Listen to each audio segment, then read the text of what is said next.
You are now listening to 15 Minutes of Fame Radio. Let's go!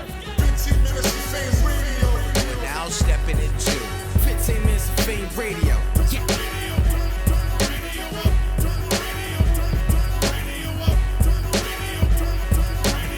That's my motherfucking jam right there. Yo, we live, man. What up? 15 minutes of fame. Yo, first of all, man. 15 minutes of... Who's the voice that says like, that? That's Uncle Rod. Shout out to Uncle That's Rod. the I didn't oldest- get to meet him this time, but 15 minutes of fame. But yo, first of all, I'm honored for you to be sitting, you know, My man. in front of that logo, man. What up, Heavy Bags? And not only that, man, this is actually my city. I brought Jen to my city, man. What's up? I'm here. Yo, man, let me kind of just add on to what you just said. In the same way that you say it's an honor to have me here in front of this and this, it's an honor for me to be here in front of this, because I know that this space has entertained and hosts some legendary individuals. I don't even want to say just within the scope of battle rap, but I think just within the scope of MCing, some of the greatest have stood here, have played games here, have done interviews here. So for me to be welcomed in this manner here, I'm humbled and honored, man. Damn, that's awesome. I'm Facts. saving that forever. Save it, man. Yo, if we really talk about even the premise of 15 minutes of fame, like 15 minutes of fame radio, I'll be honest and say I don't know the history of it, and I'll probably walk away here today with the deeper history. But in terms of the concept of 15 minutes of fame, man, I got a lot I could share about that. You know, but we'll get into that. For sure. We'll get into that. But yo, first and foremost, man, as far as I go and Yeah. as far as my history, as a fan of you, Yeah. I guess we could start, like, I know you was born in Miami, but then you came Yeah. to New York. Yes, sir.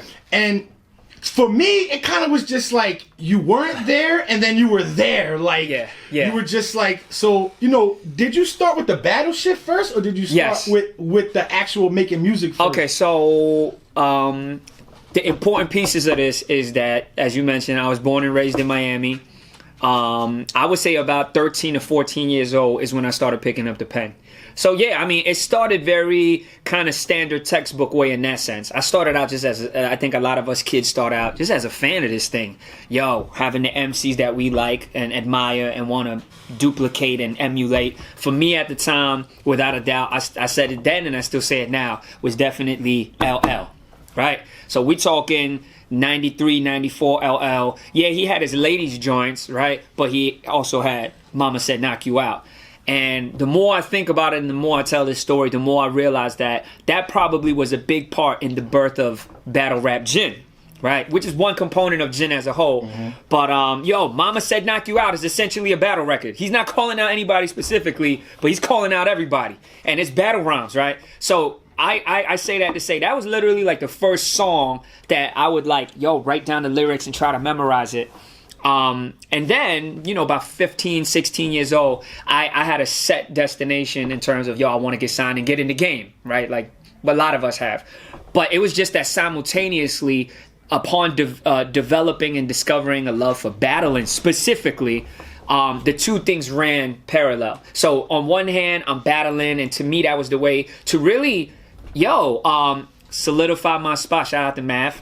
Not only with gorillas, but solidify my spot with gorillas, bears, tigers, lions. Yo, just battling was the way to really counter any type of question of like, yo, who's this Chinese kid? Like, yo, ain't nobody heard no Chinese kid rap. And I don't want to jump right into that right away, but the more I think about it, it's important to emphasize that because, yo, that was pretty much my mountain that I had to climb at the time. It wasn't just like everybody's trying to rhyme, but more importantly, when I showed up at a cypher or when I was just in a battling environment, I wouldn't be the first one to be like, yo, I'm the Chinese kid that's rhyming here. But the opponent, you better believe, would be like, yo, man, shouldn't you be in the kitchen making us some rice? You jumping on the mic? You know, all that, whatever, right? So my point is, at the time, 14, 15-year-old Jin, as much as I didn't want to dwell on this as a part of my identity, it was not that I shied away from it, but I didn't want to come into it right away and be like, yo, this is me either. It just became the thing. And for me, battling played into that because, battling was the way for me to say, okay, this is me and I'm going to address it. I'm not going to shy away from it. But when you strip all of that away, it all comes down to one thing. We didn't use this term back then, but this would be the term now. It all came down to your bars. right? Like in 96, 95, people want to be like, yo, he's bar heavy, or yo, that dude got bars. You know, it was just like who's nice and who's not nice, right? But to me, battling was the essence of that, which is like, you can diss all this all you want, but at the end of the day, after you rhyme, after I rhyme, the crowd here will know who's got it, who's better than who, maybe just in that moment, right? Now who's better in terms of in general or whatnot, but battling has always been a part of it, which is why even in this day and age where, yo, Jin as a battler, I haven't been active in, you know, for the longest, but people that know will know that, man, Jin has always been a student of it, a fan of it first. And, you know, just to think that I contributed to the overall picture in some way, it means a lot to me, you know what I mean? And when I meet, even in the last year or so, you know, sitting down with, whether it was Math, sitting down with Dumbfounded, sitting down with these guys that are relatively still active in the last few years or from the beginning until now, and when they say, nah, Jin, you might be detached from it currently, but make no mistake, when you was in it and what you brought to the table, it's a part of the big picture. Man, I mean, it means a lot to me, so. Word, now, yo, touching on that too, I don't think people realize when I was going back and doing my history check and everything. Yeah. I heard of the WRCs giving out money, but I seem like when you came in the game, like that's when people started making money off battle rap. Like how much of it was about the money for you, and how was it just about the love at first, or? Yeah. So because it's very vague, you know. It wasn't YouTube. You know? Yeah. So that's the thing. I think it's interesting because when I came into it, so to speak, right? So on a public major platform scale, it would be easy to be like, yo, the first we heard and saw Jin on that larger level, on a larger platform, was for sure Freestyle Friday, right? To the general public that quote unquote aren't battle rap fans or fanatics, let's say. They remember seeing me on 106. But I would dare say that to the battle rap fanatics and people that really know the dirt under it, they'll know that, nah, Jin kind of has been making his rounds even before 106. So whether that was, this is like early 2000, right? Whether when I first got to New York, man, I was tagging along with dudes like Poison Pen. And even in that era, crossing paths with Solomon and that, you know, rest in peace, even Pumpkinhead was someone that, it's crazy because I think there for sure were battles where it was like a tournament style, right? So it was like 8 MCs, 8 to 4 to 2, where I was in like brackets with Pumpkin. I think I either missed him in one of the brackets, but for sure remember being at these battles, right? At these little hole in the wall spots in New York. We're not talking about grind time. This is even before grind time. Yeah. So PH was there, but this is all pre-106 is what I'm trying to say. But even going beyond that, earlier on in Miami, I have made my rounds too. So in Miami, I was around, and this is from the same era of guys like, you mentioned WRC, right? So people that follow that, they'll know the people from that era, from the Parable to, this is the first one to cross my mind, because at the time, Parable was running amok in Miami, and then he later on became really active in the WRC thing, which I wasn't as much, but me and him know that in Miami at the different events, whether it was the barbershop battle, the little annual tournament battle, the final 3, final 4 would be me, him, and maybe 1 or 2 other guys. So the point is, I know, and the people that do follow know that I have been putting in work prior to 106, but I think 106 was sent me through the stratosphere platform. Now, in terms of the whole money coming into it, man, back in the days, money wasn't on anybody's mind. There was no, pardon the pun, there was no bag, right? Nobody was thinking about the bag. It was more of we are here to establish who's the nicest. I think everybody had that in mind. I think for me, personally, my experience, the first time where money kind of came into play was probably, a Fight Club type thing. So my Fight Club experience breaks down into 2 parts. There's the one where I'm actually the classic Fight Club with the pool table and one rapper on one side, the other one on the other side. So I had done 2 of those. One of them was against Solomon, and one of them was against Mr. Jones. And both of them didn't turn out that ideal for me. But here's kind of here's like maybe the silver lining in the cloud. On those, I mean, I pretty much, like took some to the chin on those 2. But as well as those, Fight Club did these other battles that were more like bright lights, total slaughter type joints, right? With the big stage, DJs, everyone. They did those once a year. One was in the Bahamas and one was in Puerto Rico. So for the ones that, I took to the chin at the pool tables, I kind of, I felt like, I can't let that happen again. So on the big stage bright light ones, I did win those, right? So those were the ones where, talking about the bag, where the bags were heavy. Right, those were the heavy bags. So bars. PR bars. So PR was each one. PR was like for $50K.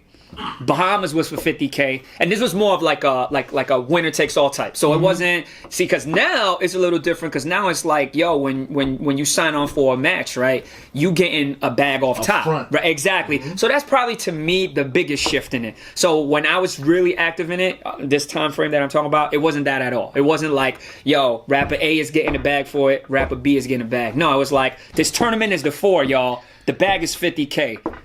You get to the top of the mountain, that's yours. So for me, the ones where money really came into play, and I was like, damn, were those two. And then even in those, I think one year, the brackets were me, Sirius, a dude from London, Professor Green, who, he's like a huge chart-topping artist in London now. So it just goes to show you, those are just moments in time in each one of our careers, I guess you could say. And then the 4th was a dude named... I think this dude named Axe, fire too. Axe I think he works really close with Jim Jones now, if I'm not mistaken. Crazy MC though. And then another year was me, Shells, Recognize again. Recognize was also Recognize was from that same Miami era that I just mentioned with Parable. Blaze Battles, yeah. So Parable, Recognize, myself, and there was a handful of the Miami guys that were really putting in work. So that was a Recognize, me, Shells. And if I'm not mistaken, Jay Mills was in one of these fight club tournaments. And shout out to Jay, who recently get back in. We're going to get into that. Jay getting back into the ring a lot these last year or two. So shout out to Mills.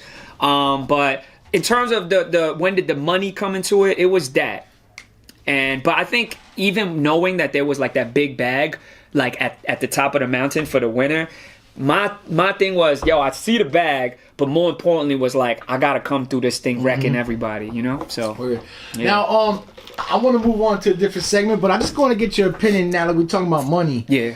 Does it make a difference to you? Because now it's guys are getting paid. Yeah. No matter what, if you go up there and choke 3 rounds, it doesn't matter. Bag, yeah. Whereas back in the day, you had to win the whole tournament to get it, to get the money. Yeah.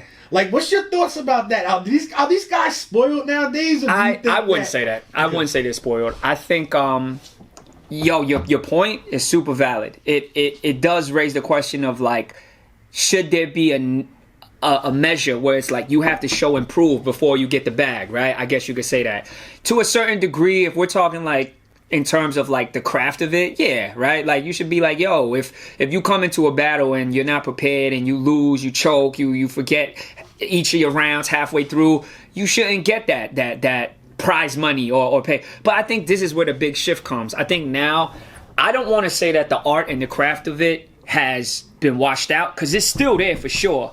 But I think a really big element that has come in is the monetary aspect, or maybe a good term to use is the business side of it. Because now it's once the papers look right, once the bag look right, we'll set the match up. It's definitely shifted into a space where it's I know it hasn't reached a mainstream level that I know some people really want to see it reach. I guess the closest is probably the Total Slaughter type thing, right? Where there's a TV show, you got Aftermath and M and everyone behind it. And I think that was an amazing thing, but I think everybody learned a lot from that Aftermath thing, the Road to Slaughterhouse and all that. Whether it was from the fans' perspective, and I would think even for everybody that was involved in that. Because, a lot of people was involved in that, from Daylight to Rex and all of them, right? Being in the house and Verb and all of that. I would imagine that if you ask each one of them, they would be able to say some of the pros and cons of this thing we love, battle rap, reaching a height like that, So, I don't know. I think overall, for all of the cons, I think the pros outweigh it. For me, when I watch these battles and I watch these guys basically building a career off of battling alone, in some cases doing better than, maybe traditional artists, right? I love it. You know what I mean? And you know, in terms of like the whole like what is successful and what's better is not better. That's all relative, right? Like if you talk about these guys, like their goal is to just feed their family and not work a 9 to 5. Nothing wrong with not working a 9 to 5. I mean, those are the real soldiers and warriors, if you ask me. But to be able to be like, yo, I don't have a 9 to 5. Yo, I take maybe 2-3 matches, you know, every 2-3 months, and that's enough to help me sustain. And then maybe with that, I flip it and launch my little brands, you know, my clothing brands and merch and things like that. But literally, through the identity and solely of being a battle rapper, which once upon a time people might not have wanted to, because they would accustom being a battle rapper to something that's limited. Whereas now it's definitely not limited. Like you could flip it into look at guys like Conceited and Holla and all of them who, they won't tell you otherwise either that they started out as battle rappers. But I think now they'll say they're more than just that. But to me, I would think that they would always be like, but battle rap, that's my jam, you know? So some part of me even says that too. Like even now as I'm like more and more detached from it in terms of like being in the ring, I also have this sense of like, I can't ever like ignore what a big part of my, not just career, but my life is attached to battle rap. So it's dope. It's fire. 15 minutes of fame. You are now listening to 15 Minutes of Fame Radio. Let's go. 15 minutes of fame radio. Now stepping into 15 minutes of fame radio. Yeah.